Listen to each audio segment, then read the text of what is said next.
ना संघर्ष ना मेहनत तो क्या खाक मजा है जीने में। अरे बड़े बड़े तूफानी थम जाते हैं जब आग लगी हो सीने में। इसलिए दोस्तों एक जिद पकड़ लो कि आपको क्या करना है। अपना लक्ष्य तय करो, संघर्ष करो, मेहनत करो, प्रयास करो, आप सभी को सफलता जरूर मिलेगी। Hello friends, my name is Prashant little star and welcome to our YouTube channel. दोस्तों आज की इस वीडियो में हम पढ़ने वाले कि इलेक्ट्रॉनिक विन्यास कैसे ज्ञात करते हैं। इलेक्ट्रॉनिक विन्यास लिखने का तरीका क्या होता है, किसी भी तत्व के बाह्यतम कोश के इलेक्ट्रॉन कैसे ज्ञात किए जाते हैं और इलेक्ट्रॉनिक विन्यास सामान्य रूप से कैसे लिखा जाता है, तो इन सभी टॉपिकों के बारे में हम बात करने वाले हैं। वीडियो को कंप्लीट देखना, मैं आप सभी को गारंटी देता हूं कि आप यहां से पूरा टॉपिक जरूर समझकर जाएंगे। तो चलिए शुरू करते हैं। आप देखिए दोस्तों, हम पढ़ रहे हैं इलेक्ट्रॉनिक विन्यास, तो इसमें एक शब्द आ रहा है इलेक्ट्रॉन। अब इलेक्ट्रॉन कहां पे होता है? जो इलेक्ट्रॉन होते हैं वो होते हैं परमाणु के अंदर। यदि हमको परमाणु की संरचना पता चल जाएगी तो हमारे लिए इलेक्ट्रॉनिक विन्यास निकालना और भी आसान हो जाएगा। तो चलिए जानते हैं परमाणु की संरचना क्या होती है। तो सबसे पहले तो ये जानिए परमाणु होता क्या है। किसी भी पदार्थ की सबसे छोटी से छोटी, सबसे सूक्ष्मतम इकाई को क्या कहते हैं? परमाणु कहते हैं। ठीक है, हमारे आसपास से कोई भी पदार्थ हो, चाहे कोई बड़ी से बड़ी वस्तु हो, चाहे हम हो, चाहे कोई भी जीव हो, सब छोटे छोटे परमाणुओं से मिलकर बने होते हैं। ठीक है, अब देखिए परमाणु की संरचना जो होती है उसमें क्या होता है, एक केंद्र होता है। क्या होता है? एक केंद्र होता है जिसको हम कहते हैं नाभिक। क्या कहते हैं? नाभिक कहते हैं। और आपको ये जो गोले दिखाई दे रहे हैं इनको कहेंगे ऊर्जा स्तर। क्या कहेंगे? या तो ऊर्जा स्तर कहेंगे या फिर कहेंगे इनको कोष। तो आप सभी को ये ध्यान रखना है। अब जो परमाणु होता है उसमें कुछ आवेशित कण पाए जाते हैं। ठीक है, तो वो आवेशित कण कौन कौन से हैं? प्रोटॉन और इलेक्ट्रॉन परमाणु में पाए जाने वाले आवेशित कण होते हैं। प्रोटॉन जो होता है वो परमाणु के नाभिक में पाया जाता है और इस पर धनात्मक आवेश होता है। इसी के साथ प्रोटॉन के साथ क्या होता है? न्यूट्रॉन भी पाया जाता है जिस पर कोई आवेश नहीं होता। इसके बाद जो इलेक्ट्रॉन होते हैं वो इन ऊर्जा स्तरों में, इन गोलों में पाए जाते हैं। ठीक है, इलेक्ट्रॉन जो होता है उस पर होता है नेगेटिव चार्ज। अब देखिए जो इलेक्ट्रॉन होता है उस पर तो है नेगेटिव चार्ज और प्रोटॉन पर कौन सा है? Positive charge. तो नेगेटिव और पॉजिटिव एक दूसरे को क्या करते हैं? अट्रैक्ट करते हैं। अब देखिए जैसे मान लीजिए जहां से मैंने मार्कर पकड़ रखा है वहां पे क्या है? परमाणु का नाभिक है और यहाँ पे क्या है? प्रोटॉन है। और यहाँ पे दूर क्या है? इलेक्ट्रॉन है। तो प्रोटॉन और इलेक्ट्रॉन में क्या होगा? आकर्षण होगा। जो इलेक्ट्रॉन होता है वो प्रोटॉन के आकर्षण बल द्वारा बंधा हुआ होता है। ठीक है, इस तरह ही क्या होता है? आकर्षण बल के द्वारा बंधा हुआ परमाणु में गोल गोल इन ऊर्जा स्तरों में घूमता रहता है। अगर ये आकर्षण बल नहीं होता तो इलेक्ट्रॉन कहीं दूर चला जाता। इसके बाद कुछ और भी जानकारी जो आपको पता रखनी है वो हमारे इलेक्ट्रॉनिक विन्यास लिखने के लिए महत्वपूर्ण होती है। अब देखिए ये जो ऊर्जा स्तर है इनका नाम है कुछ। हम मुख्य रूप से 4 ही ऊर्जा स्तर पढ़ते हैं। जैसे जैसे और तत्वों की खोज होगी तो और नए ऊर्जा स्तर आ जाएंगे। तो 4 ऊर्जा स्तर कौन कौन से हैं? सबसे पहले जो ऊर्जा स्तर होता है उसको कहते हैं हम के, दूसरे को कहते हैं हम एल, तीसरे को कहते हैं हम एन, चौथे को क्या कहते हैं? एन कहते हैं। ठीक है, इसके बाद आप और भी बढ़ा सकते हैं, ओ कहेंगे इसको। इसके बाद पी, तो और भी बढ़ा सकते हैं, लेकिन हमारे ज्यादातर 4 ही काम लिए जाते हैं। अब इसको याद करने की भी ट्रिक है। अगर आपको याद नहीं हो रहा है तो इसको याद कर लीजिए। कलवा के लाला का मामा नाचे। क्या? कलवा के लाला का मामा नाचे, ये इसको याद करने की ट्रिक है। अब देखिए ये जो कोश है इनके अंदर क्या पाया जाता है? ये जो ऊर्जा स्तर है इनको क्या कहते हैं? कोश कहते हैं। तो इन कोश के अंदर क्या पाए जाते हैं? उपकोश पाए जाते हैं। जैसे किसी मकान के अंदर क्या रहते हैं? कमरे रहते हैं, वैसे ही इन कोशों के अंदर क्या रहते हैं? उपकोश रहते हैं। और वो उपकोश कौन कौन से है? एस, पी, डी और एफ। कौन कौन से है? एस, पी, डी और एफ। इसको भी याद करने की ट्रिक है। तो सपना चौधरी के बारे में तो आप सभी जानते होंगे। सपना का डांस क्या है बेटा? बड़ा फेमस है ना।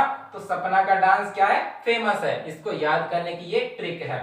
अब देखिए अलग अलग ऊर्जा स्तरों में अलग अलग उपकोश पाए जाते हैं जो आप सभी को ध्यान रखने हैं। सबसे जो पहला ऊर्जा स्तर है के, उसमें पाया जाता है एस उपकोश। कौन सा पाया जाता है? एस उपकोश। जो दूसरा ऊर्जा स्तर है एल, उसमें कौन पाया जाता है? एस और पी उपकोश। तीसरा जो ऊर्जा स्तर है उसमें कौन पाया जाता है? एस, पी और डी उपकोश।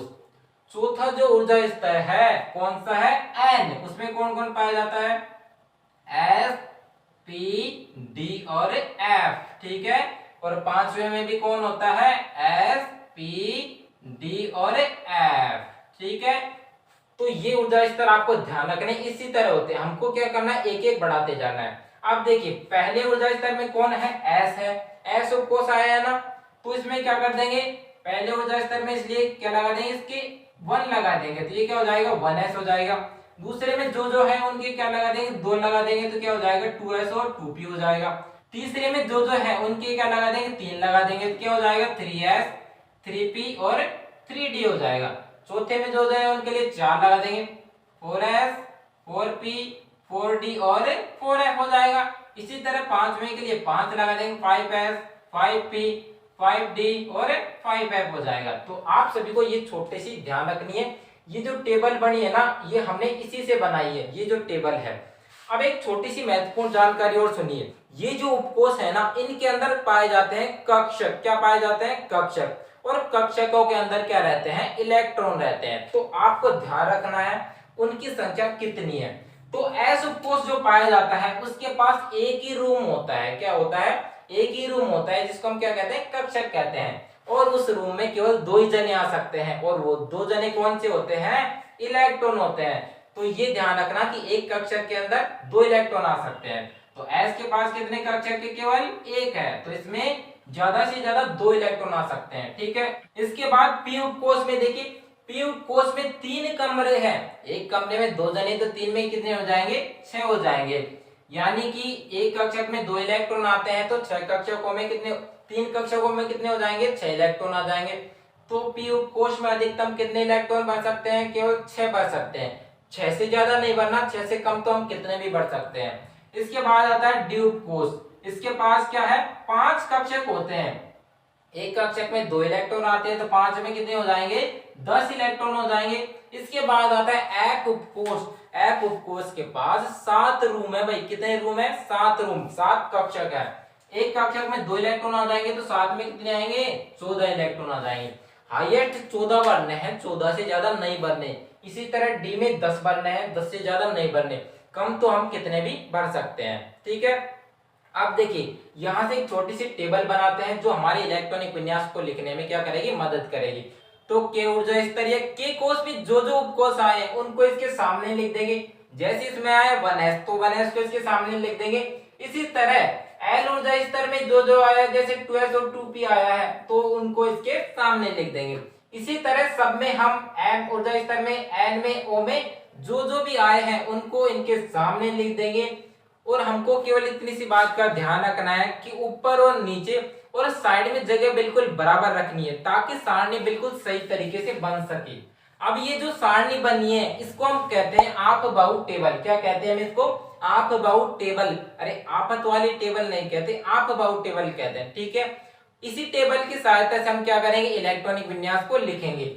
अब यहाँ से आपको स्पष्ट रूप से दिख रहा होगा कि मैंने तिरछे एरो के चिन्ह लगाए हैं, क्या लगाए हैं, तिरछे एरो के चिन्ह लगाए हैं। तो यहाँ से मैं इलेक्ट्रॉनिक विन्यास भरने का क्रम बता देता हूँ आपको। तो सबसे पहले एरो के चिन्ह में कौन आ रहा है, 1s, तो सबसे पहले इलेक्ट्रॉन किसमें भरे जाएंगे, 1s में भरे जाएंगे। अब जैसे ही मैं अगले एरो के चिन्ह की तरफ बढ़ूंगा तो उसके पीछे से जाएंगे, ठीक है। जैसे ये एरो के चिन्ह है तो यहाँ पे खत्म हो गया, तो इसके पीछे से चलेंगे, तो पीछे से जो सबसे पहले आएगा इलेक्ट्रॉन उसमें भरेंगे। तो 1s के बाद कौन आ रहा है, 2s आ रहा है, इसके पीछे से देखिए कौन आ रहा है, 2s आ रहा है। तो इलेक्ट्रॉन 1s में भरने के बाद किसमें भरेंगे, 2s में भरेंगे। इसी तरह तीसरे एरो के चिन्ह की तरफ चलिए, तीसरे एरो के चिन्ह के पीछे से देखिए, पीछे से कौन आ रहा है, सबसे पहले 2p आ रहा है, तो इलेक्ट्रॉन किसमें भर देंगे, इसके बाद 2p में भरेंगे। 2p के बाद कौन आ रहा है, इसी एरो चिन्ह में 3s आ रहा है, तो इलेक्ट्रॉन किसमें भरे जाएंगे, 3s में भरे जाएंगे। अब अगले एरो के चिन्ह की तरफ बढ़ते हैं। इसके बाद देखिए ये एरो का चिन्ह यहाँ पे खत्म हो गया है। इसके बाद जो एरो का चिन्ह है उसके पीछे से चलो, इसमें कौन आ रहा है, पीछे से 3p आ रहा है, तो इलेक्ट्रॉन किसमें भर देंगे, 3p में भर देंगे। इसके बाद 4s में भर देंगे। इसके बाद अगले एरो के चिन्ह की तरफ बढ़ो, इसमें कौन कौन आ रहा है, यहाँ पीछे से देखिए 3d के बाद 4p, उसके बाद 5s, 4p, उसके बाद 5s के बाद ये एरो का चिन्ह यहाँ पे खत्म हो गया है। फिर इसके पीछे से देखिए कौन आ रहा है, 4d के बाद 5p, क्या आ रहा है 5 पे आ रहा है। इसके बाद अगले एरो के चिन्ह की तरफ 4F के बाद आ रहा है 5D, इसके बाद सबसे लास्ट में आ रहा है 5F। ठीक है, तो इलेक्ट्रॉन भरने का क्रम यही रहेगा। आपको जैसे हमारे पास जो भी परमाणु क्रमांक वाला तत्व होगा, जैसे देखिए हमारे पास यदि 6 परमाणु क्रमांक वाला तत्व है तो उसमें कितने इलेक्ट्रॉन होंगे, 6 इलेक्ट्रॉन होंगे। ठीक है, अब जैसे 6 इलेक्ट्रॉन है तो सबसे पहले इलेक्ट्रॉन s कक्षा के यहाँ पे 1s है तो 1s में 2 भर दिए जाएंगे। इसके बाद कौन आगे 2s है तो 2s में कितने भर दिए जाएंगे, 2 भर दिए जाएंगे। मैंने आपको बता रखा है कि s में कितने बढ़ते हैं ना, तो आपको परमाणु क्रमांक याद होना चाहिए। इसके बाद हमारे पास 6 वाला लिया था तो कितने बच गए, 2 बच गए। तो आगे जो भी इलेक्ट्रॉन बचेंगे उसको अगले वाले उपकोषों में हम बढ़ते चले जाएंगे। ठीक है, तो हमको इसी तरह ये जो सीक्वेंस लिखा है 1s 2s 2p 3s, ये सीक्वेंस हमको पूरा याद होना चाहिए ताकि हम आसानी से इलेक्ट्रॉनिक विन्यास को लिख सके। तो चलिए यहाँ पे मैं कुछ एग्जांपल बता देता हूँ ताकि आपको और अच्छे तरीके से समझ में आ जाए। देखिए सबसे पहला हमारे पास क्या है तत्व है हाइड्रोजन। तो कोई भी तत्व जिस नंबर पे होगा, जिस तत्व का परमाणु क्रमांक जितना होगा उसमें क्या होगा, उतने ही इलेक्ट्रॉन होंगे। ठीक है, तो जितने इलेक्ट्रॉन होंगे उनको किसमें भर देंगे, इस ये जो ऑर्डर लिखा है इनमें भर देंगे तो हमारे पास क्या आ जाएगा, इलेक्ट्रॉनिक विन्यास आ जाएगा। सबसे पहला तत्व है हाइड्रोजन। तो हाइड्रोजन का परमाणु क्रमांक है 1, तो इसमें इलेक्ट्रॉन कितना है, 1 है। तो सबसे पहले कहां से शुरू करेंगे, वरना 1s से, तो ये लिख दिया मैंने 1s। अब इसमें s में कितने भर सकते हैं, अधिकतम 2 भर सकते हैं, लेकिन हमारे पास कितना है, 1 है, तो क्या भर देंगे, 1 भर देंगे, तो ये क्या हो गया 1s1 हो गया। ठीक है, इसके बाद है हीलियम। क्या है बेटा, हीलियम है। तो हीलियम का परमाणु क्रमांक होता है 2। ठीक है, तो फिर वापस यहीं से स्टार्ट करेंगे तो 1s2 हो जाएगा। जब तक 1s पूरा नहीं भरेगा हम आगे नहीं पढ़ेंगे। ठीक है, तो s में अधिकतम 2 आ सकते हैं। अब ये पूरा भर गया है। अब आगे के एग्जाम्पल की तरफ चलते हैं। नेक्स्ट एग्जाम्पल है कार्बन का। अब कार्बन का जो परमाणु क्रमांक होता है वो होता है 6। कितना होता है, 6 होता है। तो इसमें क्या है, 6 इलेक्ट्रॉन है, तो सबसे पहले इलेक्ट्रॉन किसमें भरे जाएंगे, शुरुआत में कौन है 1s, s में कितने भर सकते हैं, 2 है, 2 भर सकते हैं। अब कितने बच गए, 4 बच गए। तो आगे देखो कौन है, इसके बाद है 2s, तो s में भी कितने भरे जाएंगे, 2 भरे जाएंगे। तो ये क्या हो गया 1s2 2s2, तो 4 भर दिए। अब कितने बचे हमारे पास, 2 बचे। इसके बाद कौन है 2p, p में अधिकतम कितने भर सकते हैं, 6 भर सकते हैं, लेकिन हमारे पास कितने हैं, 2 ही है, तो क्या कर देंगे 2 को भर देंगे, तो ये क्या हो जाएगा 2p2। इस तरह कार्बन का इलेक्ट्रॉनिक विन्यास हुआ 1s2 2s2 और 2p2। तो दोस्तों आप सभी को पता चल गया होगा कि इलेक्ट्रॉनिक विन्यास लिखना कितना आसान है। तो चलिए एक एग्जांपल और लेते हैं। आगे हमारे पास सोडियम, और सोडियम का परमाणु क्रमांक होता है 11। मैंने आप सभी को बता रखा है कि जिस तत्व का परमाणु क्रमांक जितना होगा उसमें उतने ही क्या होंगे, इलेक्ट्रॉन होंगे। तो चलिए इसका इलेक्ट्रॉनिक विन्यास लिखते हैं। सबसे पहले 1s से स्टार्ट करते हैं, तो 1s2, इसके बाद 2s2, टोटल कितने इलेक्ट्रॉन भर दिए हमने, 4 इलेक्ट्रॉन। अब कितने बच गए, 7 इलेक्ट्रॉन बच गए। तो चलिए आगे बढ़ते हैं। उसके बाद है 2p, तो p कक्षक में अधिकतम कितने भर सकते हैं, 6 भर सकते हैं, तो क्या भर देंगे, 6 भर देंगे। 2p6, इसके बाद कौन बचा, 1 इलेक्ट्रॉन बचा है ना, कितने इलेक्ट्रॉन हो गए, टोटल 10 इलेक्ट्रॉन भर दिए। अब जो 1 इलेक्ट्रॉन बचा है उसको आगे वाले में भर देंगे, तो क्या है आगे 3s है। s में कितने आ सकते हैं, 2 आ सकते हैं। हमारे पास कितना बचा है, 1 बचा है। तो इस तरह सोडियम का इलेक्ट्रॉनिक विन्यास हो गया 1s2 2s2 2p6 और 3s1। अब देखिए नेक्स्ट एग्जांपल देखिए क्लोरीन। तो क्लोरीन का भी इसी तरह भरेंगे, जैसे जैसे परमाणु क्रमांक बढ़ता जाएगा वैसे वैसे हम आगे इनको बढ़ाते जाएंगे। तो चलिए क्लोरीन का इलेक्ट्रॉनिक विन्यास लिखते हैं 1s2 2s2 2p6, कितने भर दिए हमने, 10 भर दिए। अब कितने बचे हैं, 7 बचे हैं। तो आगे कौन है 3s2, अब कितने बचे हैं, 5 बचे हैं। आगे कौन है 3p है, p में कितने भर सकते हैं, 6 भर सकते हैं, लेकिन बचे कितने हमारे पास, 5 बचे हैं, तो क्या भर देंगे, 5 भर देंगे, 3p5। तो इस तरह क्लोरीन का इलेक्ट्रॉनिक विन्यास हो गया 1s2 2s2 2p6 3s2 3p5। इसके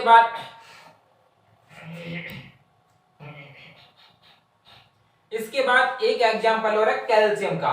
तो कैल्शियम का जो परमाणु क्रमांक होता है वो होता है 20। इसका इलेक्ट्रॉनिक विन्यास भी इसी तरह लिखते हैं 1s2 2s2 2p6 10 बढ़ दिए। आगे चलो 3s2 3p6 ठीक है, कितने बढ़ दिए 18 हो गए। अब देखिए यहां तक हमने पूरे बढ़ दिए हैं। इसके बाद कौन है 4s, तो 2 इलेक्ट्रॉन बचे हैं वो किस में भर देंगे 4s में भर देंगे, तो क्या आ जाएगा 4s2 ठीक है।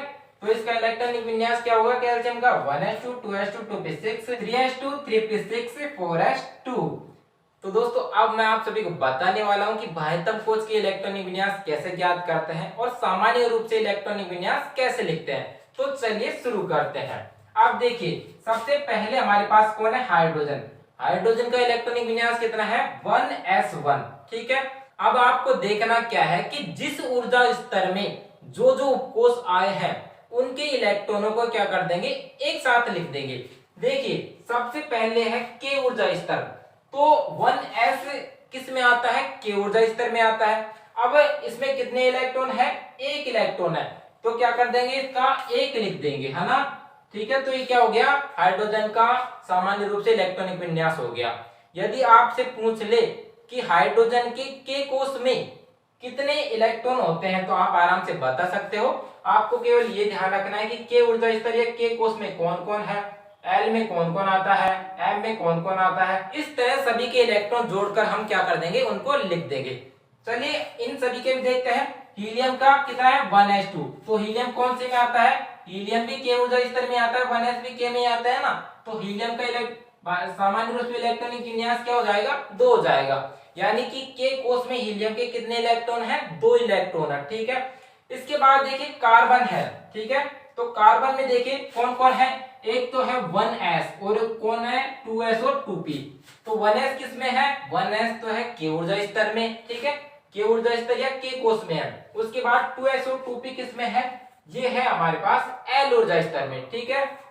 तो इसमें देखिए इसमें लिख दीजिए कि जो के होता है उसमें कितने इलेक्ट्रॉन है 2 और एल में कितने हैं 4 इलेक्ट्रॉन। तो ये क्या हो गया कार्बन का सामान्य इलेक्ट्रॉनिक विन्यास हो गया। इसी तरह दोस्तों सोडियम का भी लिख सकते हैं हम, तो सोडियम का मैं आपको यहाँ पे बता देता हूँ। सोडियम जो होता है उसका इलेक्ट्रॉनिक विन्यास क्या है 1s2 2s2 2p6 और 3s2। तो इसमें देखिए 1s जो है ये तो के ऊर्जा स्तर का है, 2s और 2p जो है ये किसका है एल ऊर्जा स्तर का। इसके बाद 3s जो है ये किसका है एम ऊर्जा स्तर का। तो अब देखिए जो सोडियम होता है उसके के में कितने इलेक्ट्रॉन है 2, एल ऊर्जा स्तर में कितने इलेक्ट्रॉन है 8 इलेक्ट्रॉन है। इसके बाद एम ऊर्जा स्तर में कितने इलेक्ट्रॉन है 1 है। तो ये जो इलेक्ट्रॉनिक विन्यास आया है ये क्या है सोडियम का सामान्य इलेक्ट्रॉनिक विन्यास है ठीक है। तो इसी तरह इन सभी के हम आराम से लिख सकते हैं। मैं आपको कैल्शियम का और बता देता हूं। देखिए कैल्शियम में कौन कौन से ऊर्जा स्तर है, एक तो है 1s, एक कौन सा है 2s और 2p, एक है 3s 3p और 3s और 3p है, और एक कौन है 4s ठीक है। तो ये है, तो कैल्शियम का सामान्य रूप से इलेक्ट्रॉनिक विन्यास क्या हो जाएगा, तो जिस ऊर्जा स्तर में जो कोष आया है उसमें जितने इलेक्ट्रॉन है उनको एक साथ लिख देंगे। तो कैल्शियम के कोष में कितने इलेक्ट्रॉन है 2, एल में कितने आए भाई, एल में आए हमारे पास 8, कितने हैं 8 है। इसके बाद जो के एल एम में कितने इलेक्ट्रॉन है, एम में भी कितने हैं 8 है ठीक है। आगे कौन है एन, तो एन में कितने आए इलेक्ट्रॉन 2 ठीक है। तो इस तरह कैल्शियम का सामान्य इलेक्ट्रॉनिक विन्यास क्या हो गया 2 8 8 2। अगर आपसे पूछ ले के कोष में एल कोष में एम कोष में कितने इलेक्ट्रॉन है तो आपको इसी तरह निकालना है। तो आप सभी को समझ में आ गया होगा कि इनका सामान्य रूप से इलेक्ट्रॉनिक विन्यास कैसे लिखते हैं। अब चलिए बाह्यतम कोष के बारे में और जान लेते हैं कि बाह्यतम कोष के इलेक्ट्रॉनिक विन्यास कैसे लिखते हैं। तो बाह्यतम कोष में आपको कुछ भी नहीं करना, इसमें केवल आपको ये देखना है कि इलेक्ट्रॉनिक विन्यास में सबसे बाहर किस कोष में कौन कौन से उपकोष आए हैं ठीक है। तो यहाँ पे देखिए जैसे कार्बन है तो कार्बन में इलेक्ट्रॉनिक विन्यास 1s2 2s2 2p2 है। अब इसमें देखिए ये तो सबसे अंदर का क्या हो गया ऊर्जा स्तर हो गया, ये उससे बाहर का, ये उससे बाहर का, ये उससे बाहर का हो गया ठीक है। तो इसमें सबसे बाहर जो ऊर्जा स्तर आए उसके इलेक्ट्रॉन क्या हो जाएंगे बाह्यतम कोष के इलेक्ट्रॉन। जैसे इसमें क्या है 1s, कार्बन में 1s क्या है अंदर का है ठीक है, और 2s और 2p क्या है बाहर के हैं। तो इसमें 2s और 2p में कितने इलेक्ट्रॉन है 4, तो कार्बन के बाध्यम कोश में कितने इलेक्ट्रॉन हो जाएंगे? टोटल 4 हो जाएंगे। ठीक है, इसके बाद देखिए एल्यूमिनियम, इसका इलेक्ट्रॉन विन्यास होता है इसका परमाणु क्रमांक कितना होता है? 13 होता है। ठीक है, तो सबसे अंदर कौन आया एल्यूमिनियम के इलेक्ट्रॉनिक विन्यास में? 1s आया, इसके बाद आया 2s और 2p, इसके बाद कौन है? 3s और 3p। तो 1s उपकोष जो है ये k ऊर्जा स्तर में आता है, 2s और 2p जो है ये किस में आते हैं? l ऊर्जा स्तर में, और 3s 3p और 3d किस में आते हैं? m ऊर्जा स्तर में। तो सबसे बाहर कौन हुआ? 3s और 3p, क्योंकि हमारे पास क्या है? 3s और 3p है। तो इनमें टोटल जो इलेक्ट्रॉन होंगे उनको काउंट कर देंगे तो हमारे पास क्या आ जाएंगे? बाध्यम कोश के इलेक्ट्रॉन। अब 3s और 3p में कितने इलेक्ट्रॉन है? टोटल केवल 3 इलेक्ट्रॉन है। तो इसके बाध्यम कोश में कितने इलेक्ट्रॉन हो गए? 3 इलेक्ट्रॉन हो गए। यदि आपसे ऐसे पूछ ले कि k कोश l में और m में कितने इलेक्ट्रॉन है, तो आप आराम से बता सकते हैं। देखिए, जो एल्यूमिनियम होता है उसके k कोश में कौन आ रहा है? 1s आता है, तो इसमें कितने इलेक्ट्रॉन है? 2 इलेक्ट्रॉन है। ठीक है, 2s और 2p किस में आते हैं? ये आते हैं l ऊर्जा स्तर में, तो l ऊर्जा स्तर में कितने इलेक्ट्रॉन है? टोटल 8 इलेक्ट्रॉन है। इसके बाद m ऊर्जा स्तर भी है, इसमें कितने इलेक्ट्रॉन है? 3 इलेक्ट्रॉन है। इस तरह आप ये भी बता सकते हैं कि k ऊर्जा स्तर l और m में टोटल कितने इलेक्ट्रॉन होते हैं। ठीक है दोस्तों, तो ये वीडियो आप सभी को समझ में आ गया होगा। ऊर्जा स्तर और जो कोश होता है वो एक ही होता है, इसमें कंफ्यूज नहीं होना है। तो वीडियो कैसा लगा एक बार कमेंट करके जरूर बता देना। अब मिलते हैं नेक्स्ट वीडियो में। Thank you.